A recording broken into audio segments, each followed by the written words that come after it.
미라클모닝 애청자 여러분, 안녕하십니까? 사람은 모두 부자가 되기를 꿈꿉니다. 그런데 꿈만 꿀 뿐 실제적인 원리를 잘 모르는 경우가 대부분입니다. 우리는 지금 그 원리를 배우고 있습니다. 지난 시간에 말씀을 먼저 들은 다음에 이 말씀을 꼭 듣기를 바랍니다. 그래야 이해가 될 수가 있습니다. 믿는 사람들도 원리와 원칙을 적용하는 사람이 되어야 합니다. 그래야 성과가 날 수 있습니다. 수영을 하나도 할 줄 모르는 사람이 있습니다. 또 한 사람은 그래도 물속에 들어가면 개 헤엄이라도 칠 줄 아는 사람이 있다고 합시다. 그러면 개 헤엄을 칠 줄 아는 사람은 물속에 들어가면 그래도 뜨니까 더 배우려고 하지 않습니다. 그러나 수영을 하나도 할 줄 모르는 사람이 제대로 이제 수영을 배우겠다 해서 음파에서부터 시작을 해가지고 티판 잡고 발차기, 자유형, 배영, 평영, 접영을 배우고 오리발을 끼우고 5m 깊이의 수영장에서도 자유롭게 수영을 합니다. 개 헤엄을 치는 사람은 그렇게 못합니다. 왜냐하면 제대로 원리를 배우지 않았기 때문에 그렇습니다. 재정과 물질에 대해서도 마찬가지입니다. 제대로 원리를 배워야 우리가 제대로 된 성과를 낼 수가 있는 것입니다. 자, 그럼 어떤 원리가 있을까요? 첫 번째 원리는 말씀드린 대로 여러 항아리를 사용하는 것입니다. 5 항아리를 사용하라고 이야기했죠? 첫 번째 항아리는 11조 10%, 두 번째 항아리에는 헌금 10%, 세 번째 항아리는 저축 10%, 네 번째 항아리에는 투자 20%, 다섯 번째 항아리는 쓰는 돈 50%, 이렇게 각각 5가지, 5개의 항아리에 담는 것입니다. 두 번째 원리는 뭐냐면 비전에 집중하라는 겁니다. 96%의 사람들은 공급에 집중하는 반면 4%의 사람들은 비전에 집중한다고 했습니다. 96%의 사람들이 왜 목표 달성을 하지 못하냐고 물으면 돈이 없기 때문이라고 말합니다. 비전에 초점을 맞추지 않고 공급, 필요에만 초점을 맞춥니다. 그러나 4%의 사람들은 비전을 갖고 있으면 공급은, 필요는 저절로 따라온다고 믿고 있습니다. 그래서 공급이 자연스럽게 따라올 것을 기대하며 명확한 비전을 세우는 일에 집중하기로 선택하는 것입니다. 잠언 29장 18절에 말씀해 보면은 환상 계시가 없는 곳에서는 백성이 망하거니와 법을 지키는 자는 행복하니라 라고 했습니다. 호세아 4장 6절에는 내 백성이 지식이 부족함으로 망하는도다. 네가 지식을 거부하였으므로 나도 너를 거부하여 네가 나를 위해 제사장이 되지 못하게 할 것이요 네가 네 하나님의 율법을 잊었은즉 나도 네 자녀들을 잊으리라 라고 말씀을 했습니다. 하나님의 말씀에 대한 지식을 이야기하고 있는 말씀이긴 하지만 어떤 것에 대한 분명한 비전과 지식이 없으면 망한다는 원칙, 원리의 말씀으로 우리가 적용할 수가 있습니다. 사람들이 공급받는 것에만 집중하면 보통 생기는 결과는 공급이 더 부족하게 된다는 것입니다. 공급이라는 영어 단어가 프로비전입니다. 접두서 프로와 어근 비전 두 부분으로 나뉘죠. 프로는 무엇을 위한 이란 말이고 비전은 시작점에 있으면서 최종의 목표, 목적지를 볼 수 있는 능력을 의미합니다. 그러니까 공급이라는 말은 최종 목표, 목적지로 갈 수 있게 하기 위해서 그 전에 내게 오는 것을 말합니다. 그러니까 비전을 위해서 오는 것이 공급이란 말이죠. 그래서 여러분 이것을 꼭 알아두십시오. 그것은 공급보다 비전이 먼저 있어야 됩니다. 공급보다 비전이 먼저 있어야 됩니다. 비전이 없다면 비전을 위해서 오는 것, 공급이 필요하지 않은 거라고 여겨버립니다. 그래서 공급은 비전을 지원하기 위해서만 오기 때문에 비전이 없으면 사람이 망한다는 거죠. 멸망한다는 겁니다. 이 원리를 잘 알아두시기를 바랍니다. 비전이 없으면 공급도 없다. 비전이 없으면 공급도 없다. 공급을 받을 수 있는 방법은 비전을 추구하고 명확히 하는 것입니다. 명확히 하게 하는 거예요. 96%의 사람들은 삶에 명확한 부르심이나 비전이 없고 그것을 말로 표현하지 못하는 반면에 4%의 사람들은 부르심과 비전을 명확히 말할 수가 있습니다. 96%의 사람들은 자녀들을 직업을 가지고 생활비를 벌도록 준비시키는 일을 합니다. 그래서 예배도 주일 개념도 없이 학원에 또 학원에 가도록 한다는 거죠. 그냥 뺑뺑이 돌리는 거죠. 뭘 하기 위해서 그렇습니까? 96%에 속한 사람들로 만들기 위해서 그렇게 하는 것처럼 보인다는 겁니다. 4%의 사람들만이 자녀들을 부르심과 목적을 성취하도록 준비시킵니다. 그러니까 이런 말이 되는 거죠. 96%의 사람들은 다른 사람의 비전을 성취해 주며 단지 돈을 벌기 위해 일하는 반면 4%의 사람들은 비전을 위해 일하고 돈을 벌고 자신을 위해서 일합니다. 자, 그렇다면 여러분은 어디에 속한 사람입니까? 여러분의 자녀는 어디에 속한 사람들로 만들기 위해서 애쓰고 계십니까?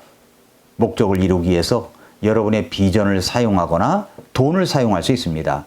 목표와 관련된 비전이나 돈이 없으면 잠언 29장 18절의 말씀대로 이 말씀의 비전, 환상 계시는 성경 말씀을 말씀하는 것이지만 원리는 같다고 생각합니다. 그래서 그렇게 멸망하게 되는 거예요.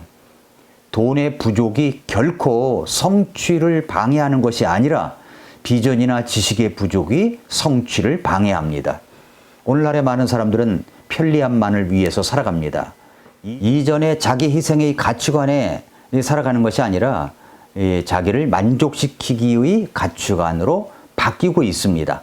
자기 중심적으로 사는 사람은 돈을 무의미하고 목적 없이 사는 삶의 고통을 완화시켜주고 위로해주며 그럼으로써 자신을 만족시켜주고 즐겁게 해주는 주요 수단으로만 봅니다.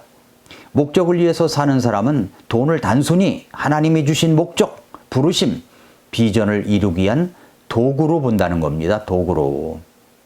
자, 첫 번째 원리는 5 항아리를 사용하라고 했습니다. 두 번째 원리는 공급보다 비전에 집중하라고 했습니다.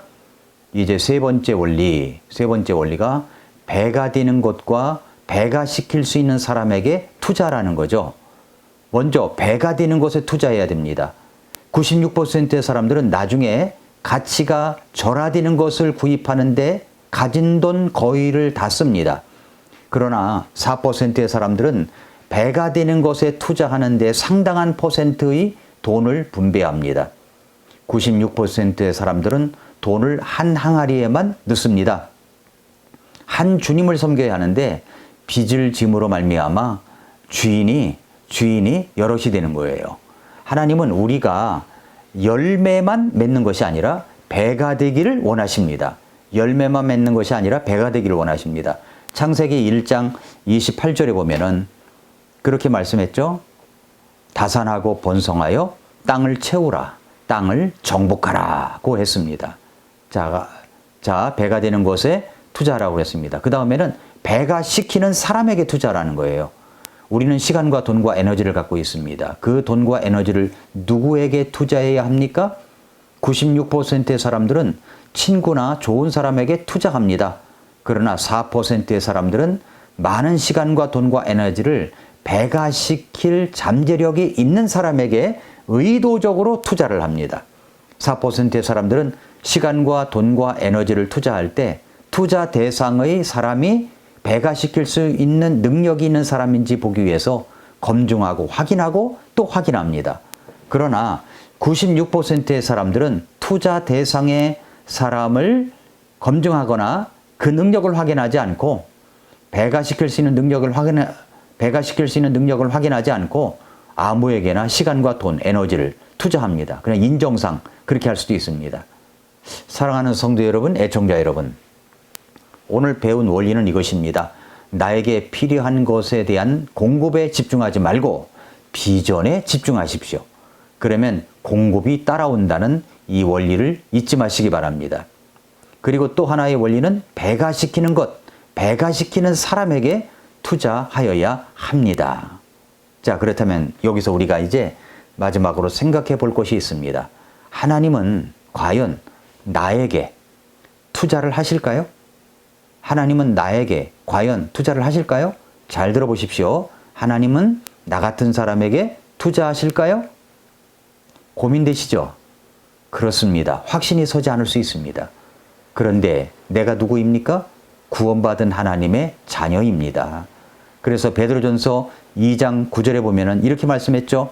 그러나 너희는 선정된 세대요 왕가의 제사장이요 거룩한 민족이요 특별 소유 백성이니 이것은 너희를 어둠에서 불러내어 자신의 놀라운 빛으로 들어가게 하신 분에 대한 찬양을 너희가 전하게 하려 함이라고 했습니다. 우리가 누굽니까? 선정된 세대입니다. 왕가의 제사장입니다. 거룩한 민족입니다. 특별 소유 백성입니다. 하나님은 그런 나에게 투자하기를 원하십니다. 왜냐하면 저와 여러분은 예수님의 핏값으로 구원받은 예수님 짤이니까 그렇습니다. 예수님 짤이니까 그렇습니다. 그래서 우리는 내 스스로 내 자신의 가치에 대한 확신을 가져야 됩니다. 주님은 우리에게 달란트를 나누어 주셨습니다. 이미 여러분은 그것을 갖고 있습니다. 주님은 여러분에게 이미 투자를 하신 것입니다. 예수님을 주실 정도로 가치 있는 자로 투자를 하신 것입니다.